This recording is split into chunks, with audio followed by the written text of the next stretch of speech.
يعني الأوضاع الأمنية في سوريا، يعني خاصة القمع الأمني وغياب الحريات، ربما أسوأ بكثير مما من نظرائه في تونس أو في مصر أو في البحرين أو في أي مكان آخر. نحن نعرف يعني اليد الأمنية ثقيلة جدا في تونس، في سوريا. الشعب يعاني كثيرا من ذلك. الرئيس بشار الأسد عندما جاء إلى السلطة قبل 10 سنوات استبشرنا خيرا، خاصة أنه في أول خطاب قال بأنه سيجري إصلاحات شاملة وسيعني يوسع مجال الحرية، يرفع سقف الحريات قليلا.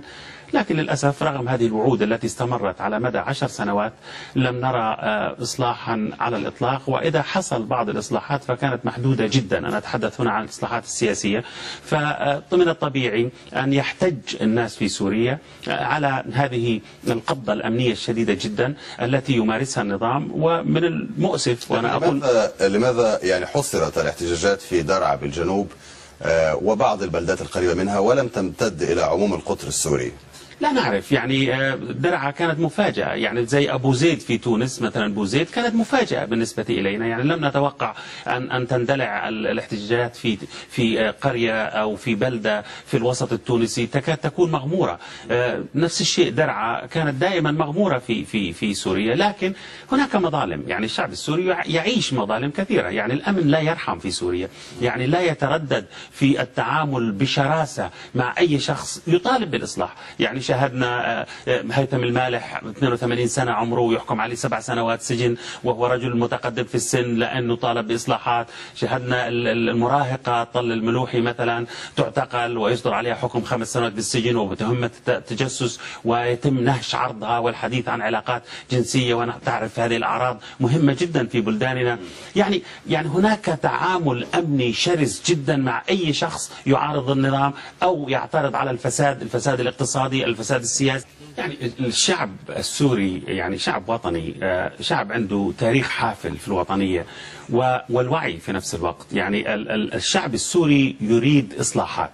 هي المشكلة في سوريا، المشكلة الأساسية في سوريا أن هذا النظام في سوريا لا يستمع إلى نصائح أحد، لا يستمع إلى الشعب السوري، لا يقرأ الأمور قراءة صحيحة. يعني يتعامل دائما مع الشعب السوري بالحلول الأمنية، بالإذلال. السجون السورية الطافحة بالمعتقلين السياسيين، بمعتقلين الرأي. هذا هو السبب في عدم خروج السوريين بالملايين كما حدث في مصر؟ سيخرج السوريون، سيخرجوا، ما في شك في ذلك. طالما النظام لا يريد الإصلاح ولا يريد أن يستمع إلى مطالب الشعب سينزل الشعب السوري إلى الشوارع. الشعب السوري شعب أبي، شعب كريم يملك كرامة، يملك عزة نفس، يريد إصلاح، يريد سوريا أن تكون رائدة وقائدة. يعني هذا الشعب السوري ما يريده. لكن المشكلة الرئيس بشار الأسد وفي حديثه لصحيفة الول ستريت جورنال اعترف بأن يجب أن تجرى إصلاحات.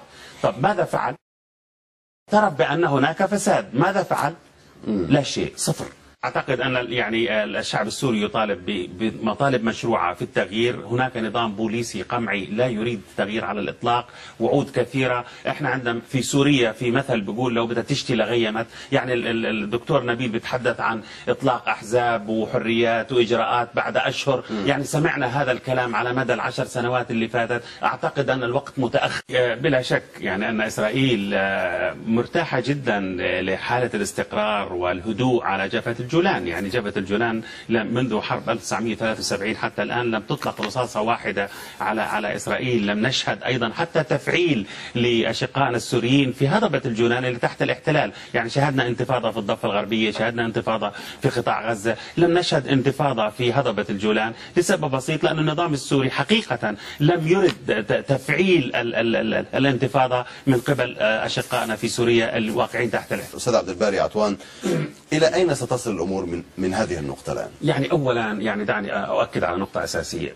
النظام السوري هو الأكثر قمعية في الوطن العربي على الإطلاق. لا يحتاج إلى حزب الله حتى يضرب درعا. يعني عنده من قوات الأمن يمكن عنده 10 جنود أو مخابرات مقابل كل مواطن سوري. يعني هذا عنده تاريخ حافل بالقمع. لا يحتاج إلى إيران ولا يحتاج إلى حزب الله. يعني هذه نقطة أساسية. وإذا كان هناك عناصر لا أعرف، بس أعتقد يعني أنه يعني شهرته فاقت الآفاق في القمع وتكميم الحريات واعتقال الأطفال واعتقال الشيوخ، يعني لا يتورع لحظة في إهانة الشعب السوري. خلينا نكون واضحين في ذلك، خاصة إذا أقدموا على المعارضة أو اعترضوا على سياسات النظام. عارف دليلة اللي هو الدكتور عارف دليلة، هذا يعني علوي واعتقل 10 سنوات لأنه انتقد، مجرد انتقد. ميشيل كيلو زميلنا الصحفي أيضا زج به في السجن 7 سنوات لأنه فقط وقع اللي هو إعلان دمشق يعني، وتحدث عن بعض إصلاحات وبشكل خجول جدا.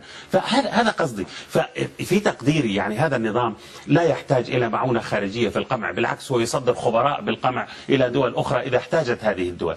ما يحدث حاليا الشعب السوري خلص طفح الكيل، يعني الشعب السوري عانى كثيرا من القبضة الأمنية. يا أخي إذا أنت بدك تمسح أحذية في سوريا تحتاج إلى تصريح من الأمن، معقولة بدك تفتح بقالة بدك تصريح من الأمن وبيشاركوك فيه حتى كمان، والرشاوى بشكل غير عادي، والخوات من قوات الأمن. يعني هذا أصبحت قصص معروفة. يعني الرئيس بشار يستطيع أن يغير يعني مش صحيح انت يعني عمليا انه صحيح في حرس قديم، بس هذا الحرس القديم ليس ابديا. يعني انت شوف يمكن ان يغيره في طبعا هم الحرس القديم اين موجود؟ موجود في الامن. هؤلاء يعني ادواتهم باليه، افكار